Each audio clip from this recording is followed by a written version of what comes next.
शिवलिंग था, शिवलिंग है और शिवलिंग ही रहेगा।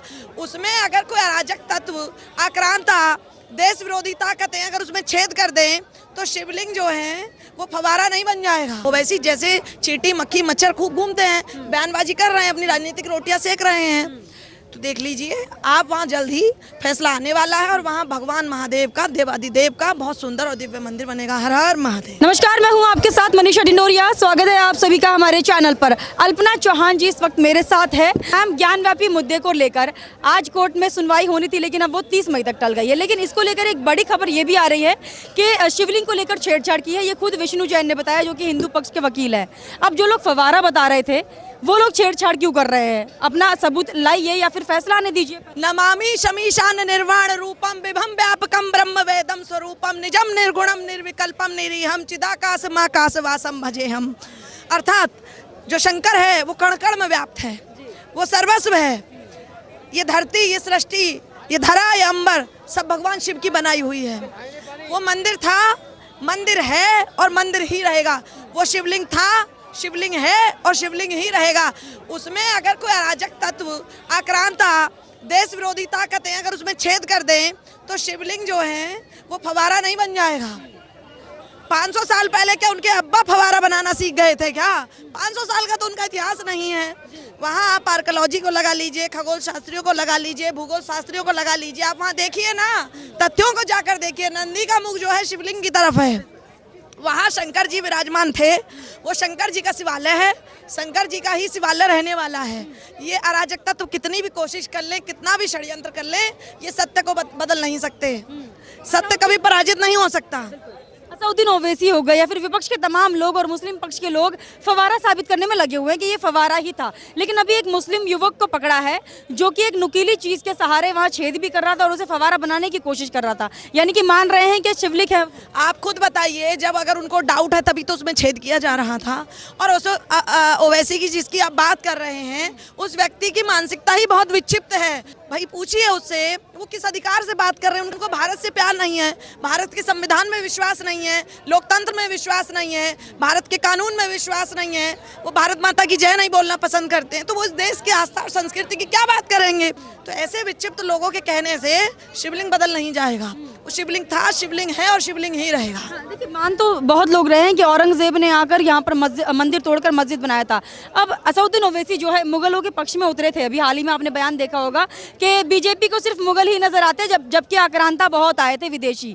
अब ये पूछिए कि मुगलों ने किन औरतों से शादी की थी? मतलब हिंदुओं को यहाँ टारगेट किया था अपने एक बयान में असउद्दीन ओवैसी। ओवैसी जो है मानसिक रूप से, मैंने क्या कहा, विक्षिप्त और निकृष्ट प्रवृत्ति का प्राणी है। उसके समय समय पर उसके पेट में बदहजमी होती रहती है, उसको हिंदू मुस्लिम के नाम का जुलाब लगता रहता है। ये पहली बार नहीं हो रहा है, भारत की जनता जानती है, ये देश जानता है। इस देश का प्रत्येक नागरिक, वो किसी भी धर्म का हो, वो जानता है कि ओवैसी की जो राजनीतिक रोटियां हैं वो हिंदू और मुस्लिम पर सिक रही हैं, और इसी चीज़ का उसको डर है और कुछ नहीं है।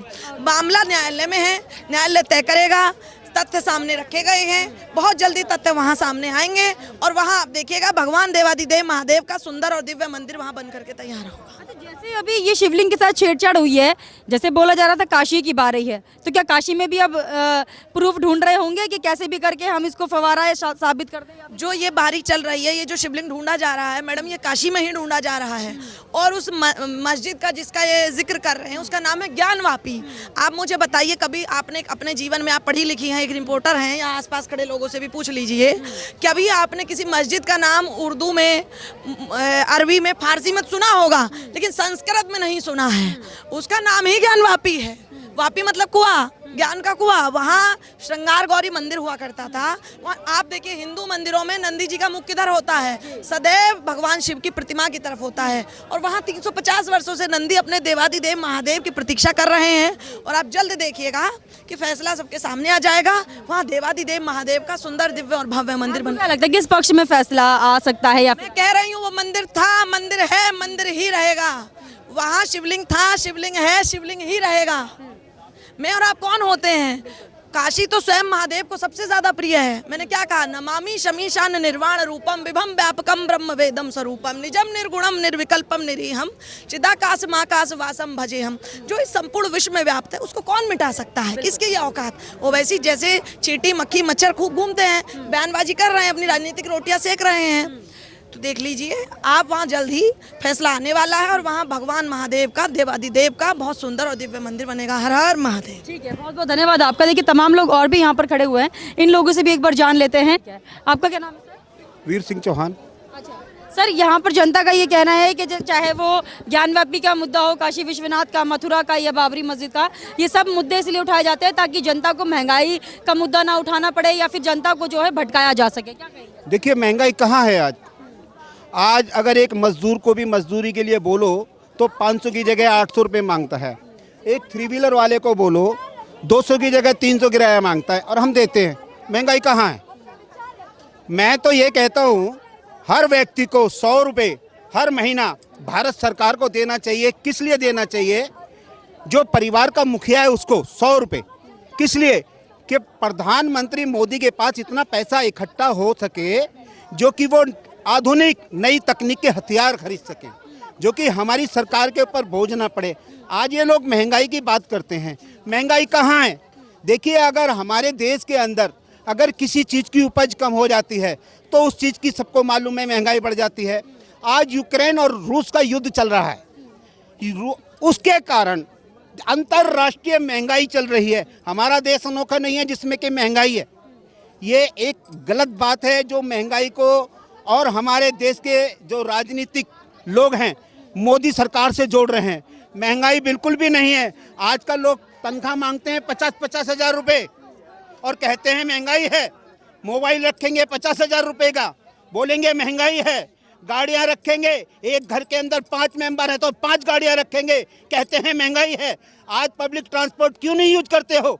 क्यों नहीं छोटी गाड़ियां यूज क्यों नहीं करते हो? अगर एक रूट के ऊपर 4 जने जा रहे हैं तो एक गाड़ी क्यों नहीं ले जाते हो? एक रूट पे गाड़ी जा रही है, 4 गाड़ी जा रही है एक परिवार से।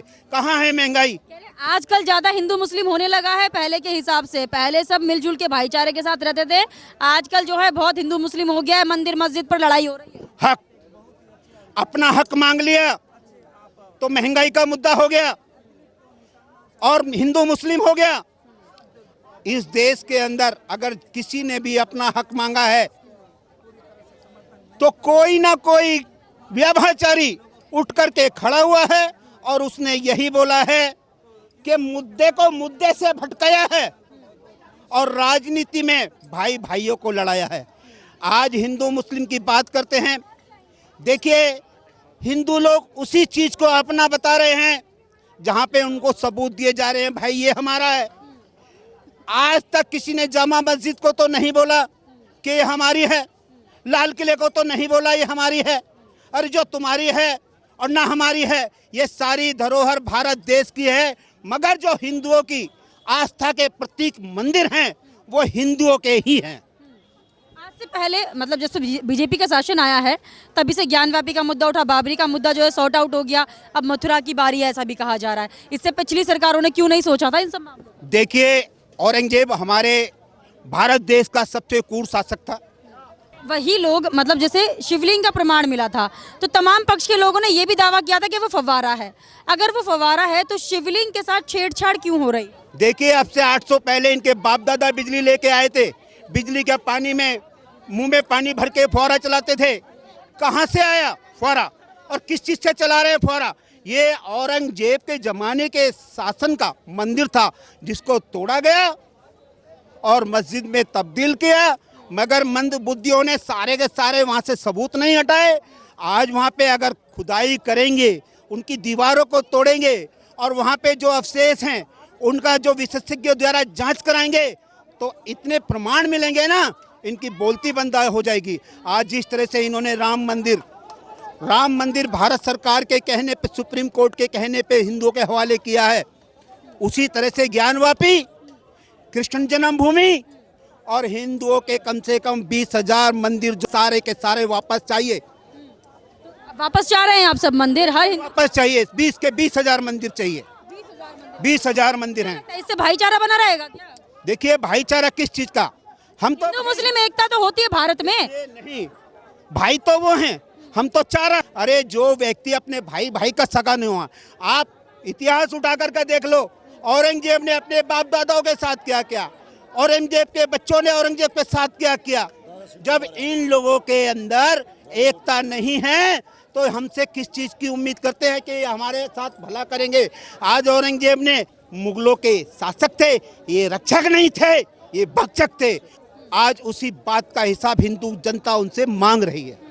क्या नाम है आपका? अनिल त्रिपाठी। अच्छा सर, अभी शिवलिंग के साथ छेड़छाड़ होने का मामला सामने आ रहा है। विष्णु जैन ने खुद कहा है कि एक युवक ने जो है नुकीली चीज से वहां पर शिवलिंग के साथ छेड़छाड़ की है, उसको फवारा बनाने की कोशिश की जा रही है। तो उसमें क्या करना चाहिए यार भाई, हिंदुओं की चीज़ हिंदुओं को सौंप देनी चाहिए उनको, और मुसलमानों की चीज़ मुसलमानों को सौंप दें। अच्छा। आपस में भेदभाव नहीं होना चाहिए। राम रहीम की थाली में खाए तो रहीम राम की थाली में खाए। क्या ऐसा देश नहीं हो सकता हमारा? ऐसा देश नहीं है अभी। नहीं, अभी तो फिलहाल तो स्थिति नहीं दिखाई दे रही है। और अगर जिस दिन ऐसा देश हमारा हो जाएगा तो हम तो विश्व में सबसे ऊपर हो जाएंगे। हमको अगर हिंदू प्यारा तो हमको मुसलमान भी प्यारा, तो हमें सरदार भी प्यारा, तो जैन भी प्यारा। अच्छा, जो लोग फवारा की बोल रहे थे, फवारा होने का दावा कर रहे थे, अगर वहाँ फवारा है तो जाकर छेड़छाड़ करने की क्या जरूरत है उस ढांचे के साथ? भाई गलत है, जो चीज़ अब शासन के हाथ में है उसमें तो कोई छेड़छाड़ नहीं होनी चाहिए। यानी कि ये लोग भी मान रहे हैं कि शिवलिंग है और हम इसको फवारा साबित कर। देखते हैं क्या होता है, वो तो भविष्य के गर्त पे है, कोर्ट पर है। हम आप कौन होते हैं डिसाइड करने वाले, वो तो कोर्ट। आपको क्या नाम है? यूप कुमार जी। अच्छा, आप क्या कहेंगे अंकल जी, ये जो शिवलिंग के साथ छेड़छाड़ का मामला सामने आ रहा है, करना चाहिए था क्या नहीं? अगर फवारा है तो वो साबित हो जाएगा, उसको फवारा बनाने की जरूरत क्या है? जो फवारा बनाने की कोशिश कर रहे हैं वो कौन लोग हैं, पहले उसकी जांच किया जाए। एक मुस्लिम को गिरफ्तार। ऐसा कैसा हो सकता है? जब समिति गठन हुई, वहाँ समिति में वहाँ पे फौज लगी हुई है, वो चीज़ के अंदर में जाने का किसी के भी ये मुबा नहीं है, तो फिर वो जाके कौन आदमी वहाँ पे जाके कर रहा है? वो सही में मुस्लिम है कि हिंदू है कि कौन इसमें दरारें पैदा करना चाहिए? इसकी पहली जांच होना चाहिए। अगर कोई भी चीज़ की अगर गठन हुई है और कोर्ट में वो दाखिल चला गया है तो उसमें कोर्ट ही निर्णय देगा कि वो फवारा है कि कौन है या शिवलिंग है। हमें शिवलिंग से भी नहीं, हमें मस्जिद से भी नहीं, हमें तो मानवता की ओर बढ़ना चाहिए। क्या अगर ऐसा होता है, फवारा कोई बोल के होता है तो वहाँ मस्जिद ही होंगी। और मान रहे हैं ये राजनीति की जा रही है। ये बिल्कुल राजनीति करी जा रही है। क्या ये तो आपको लोगों को पता होना चाहिए, आप तो 24 आवर वहाँ पे रहते हो क्या? तो ये सब करना चाहिए। उस स्टेट की जिसकी भी सरकार है उसने वहाँ पे न्याय समिति और पूरी सीआरपी पे गठन करना चाहिए और संरक्षण देके पूरी गठन को जो जिला कोई अगर वहां पर जाकर कुछ ऐसी हरकत करता है, स्टोर रूम था, स्टोर रूम के अंदर एक ऐसी नुकीली चीज उसने उठाई लोहे की जिससे कि उन्होंने आकृति करने की कोशिश की है, ऐसा कहा जा रहा है। हम भी उसको सबूत के तौर पर नहीं बता रहे, लेकिन हाँ ऐसी खबरें सामने आ रही है। अगर ऐसा किया बार लोगों को भड़का के दोनों समाज में, दोनों धर्म में ये दरिया निर्माण करने का काम चल रहा है, ऐसा नहीं होना चाहिए। हम हिंदू धर्म से है या बौद्ध धर्म से है या मुस्लिम धर्म से है, धर्म से राजनीति से ज़्यादा हिंदुस्तान बड़ा है और ऐसे से हमको आगे बढ़ना चाहिए। हमने किसी को यहाँ बोलते कि तुम हिंदू है कि मुसलमान है कि सिख, कोई बोल सकता भी नहीं है और कोई बोलता भी नहीं चाहिए। हमको राजनीति करना है तो उनको पलना संसदीय पटल पे जाके राजनीति करिए, वहाँ पे किसी भी इस पे छेड़छाड़ करके ना करिए बस। अच्छा चलिए ये बता दीजिए, अगर ज्ञानव्यापी मंदिर था तो फिर उस पर इतनी आपत्ति क्यों उसको मंदिर नहीं बताया जा रहा? देखिए ये मुद्दा समिति का है, समिति गठन हो चुकी है। भाईचारे की आप बात कर रहे हैं ना यहाँ पर? पर्यटन विभाग जो होता है उनको पता होता है 200 साल 500 साल 700 साल पहले क्या था, वहाँ पे क्या है। ये पुरातन विभाग जो होता है उन्हीं को पता रहता है। हम नहीं बोल सकते कि आज विश्व का ज्ञानव्यापी वहाँ पे मस्जिद है या मंदिर है। जो भी काम करेगा वो समिति गठन करके जो भी उसके न्याय देने का काम करेगा कोर्ट करेगा। कई सालों से श्रृंगार गौरी के लिए भी वहाँ पूजा पाठ होता था, उसकी फिर परमिशन बंद हो गई थी, लेकिन अभी उसी के लिए ये मुद्दा उठाया। अब श्रृंगार गौरी की पूजा हो रही है तो दैट्स मीन वहाँ पर कुछ तो ऐसा है। हमें जो मिलना था, हम पहले सबसे पहले 40 साल 50 साल पहले राम लल्ला के मंदिर के लिए अपन झगड़ रहे थे, हमको वो मिल गया, हम अच्छी तरह से मिल गया। कोई भी मुसलमान इसके ऊपर में विरोध नहीं कर रहा। नहीं वो तो बात ही नहीं हो रही है कि मुस्लिम विरोध कर रहा है या नहीं हो रहा है कि मुझे ये लगता है कि एक तो आप तो ठहरा लो कि देश में मस्जिद चाहिए कि मंदिर चाहिए, आप तय करो। पूरा राजनीति से प्रेरित आप इसको मान रहे हैं? क्या नाम है आपका? अरीब। क्या नाम है? अरीब। अरीब। आप क्या कहेंगे इस पूरे मामले पर? मैं क्या कहूँगा, इसमें तो सीधे सीधे ये सरकार के ऊपर बात आती है, जो इसमें हम लोग कोई कमेंट्स कर ही नहीं सकते हैं कि वहाँ मंदिर है कि मस्जिद है। आर्कियोलॉजिकल टीम है, पुरानी हिस्टोरिशियंस हैं, वही बताएंगे वहाँ मंदिर है कि मस्जिद है। तो इसमें तो जो हित में फैसला होना चाहिए वही ठीक है। अच्छा, जिसके हित में आएगा उससे मतलब राजी है? बिल्कुल राजी होंगे, इसके अलावा और क्या कर सकते हैं हम लोग।